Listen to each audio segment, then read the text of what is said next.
Watching the bodycam footage of Henry Nowak is rather distressing, but it shows a complete difference in attitude. The perpetrator, as it turned out, did come across as an innocent, sweet boy who'd been treated badly. He'd had his turban pulled off, he'd had racist abuse. The police had no reason to doubt him on this. The white boy, Henry Nowak, well, he was laying on the floor injured, and clearly was injured. The policeman said, "Is anyone else injured?" And Vikram Digwa listed the terrible things that had happened to him. He'd got a swollen eye, he'd got slight bruising. "Oh, stand over there," he's told. Whereas the boy who's clearly in bad shape, he doesn't look like he's bleeding out, but he is in very bad shape, is told, "I don't think you've been stabbed, mate, you're making it up." Oh, terrible, as if he'd stab you. He's mocked and basically laughed at by the police. The police treated him with utter contempt. They clearly thought that he was the perpetrator, he was the criminal, he was the racist. And let's face it, racism is the worst form of crime. It's on a par with stabbing. Now, I would expect when someone says they're stabbed, the police would ask what he did. Where were you stabbed?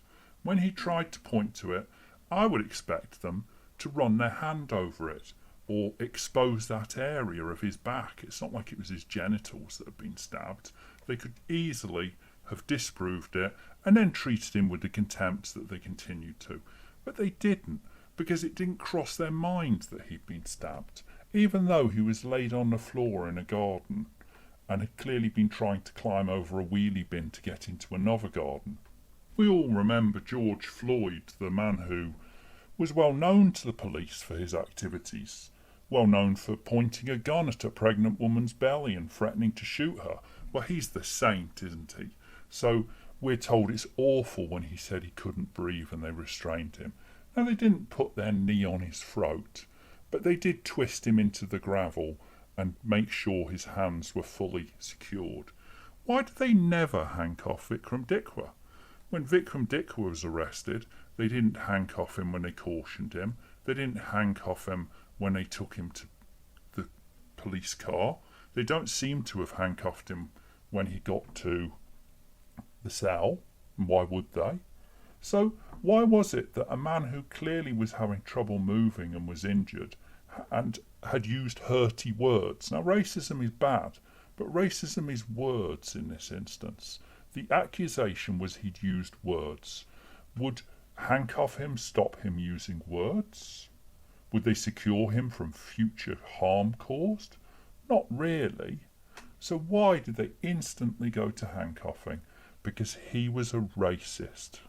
And with the modern police, racism is the worst of crimes. He's subhuman as a racist. So he must be restrained because he's a danger to society. As always seems to be the case when you see police responding to an incident, there's not a couple of bobbies like the old days. There's half a dozen people standing around putting on gloves so that they can deal with this evil racist. You'd expect the police to be trained to spot potential issues when he doesn't want to be sat upright as blood fills his lungs. It's that he doesn't like it. Wouldn't that be a signal? I expect my police to be well trained. They certainly think they are. They're certainly trained in spotting hurty words and racism. He was almost immediately cautioned for assault, whereas the evidence seems to have been that one man said he was racist to him and hit him, whereas he said he'd been stabbed and chased down. Now, you might say that the perpetrator had called the police and reported an assault, and that's why they're assuming it. But a passerby had also called the police and told them that they'd seen him stabbed.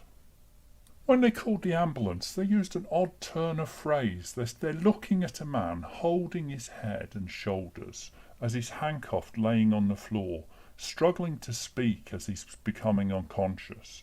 And they called an ambulance and said, "Can we have an ambulance? We have a male, he's been beat up." Apart from the fact that the correct use of the English language would be beaten up. This shows that the police knew that both sides had at the very least been throwing punches and causing harm. They knew that he'd harmed that man. Now, even though he was claiming self-defence from hurty words, where is the evidence as to who was responsible for starting it? As he lay, cuffed on the floor, bound and trussed like a turkey, they say his eyes aren't even moving. There's no response from his pupils. Surely the police have sufficient training to realise that not only is a man in that condition not a danger to anyone, but actually has possibly been assaulted very seriously. There is no pools of blood and great sign of bleeding. There is no obvious sign that he was stabbed. But the dismissal, the utter dismissal of one man, and a total acceptance of the other, and the fact that they immediately cuffed one man, and when there was more provable evidence, made no attempt to cuff the perpetrator, shows a very clear evidence of police priorities, police actions and police treatment.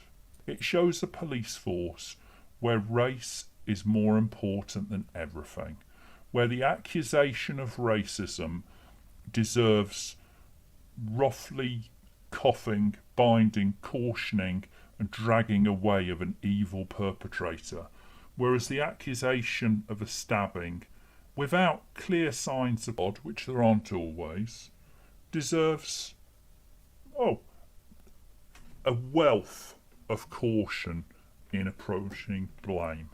And the obvious question after watching this bodycam footage is, how will you be treated if you're accused of something you didn't do? With compassion or with contempt? And will they come after you with the full force of the law as they did with Henry?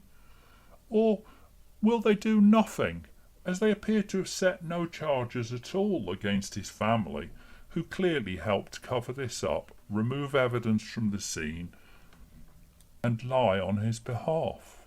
We all understand that families probably should support their siblings, but when that crosses the line into criminality, if it had been Henry's sister, she'd have been charged. This video suggests that the police need training properly. They need training that race is not the definition of everything.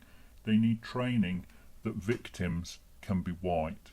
And they need a complete reform of the current police system, which doesn't work. It can't identify a victim. It can't treat people with dignity. And it doesn't seem to be able to go after some people, even when they've clearly committed a crime.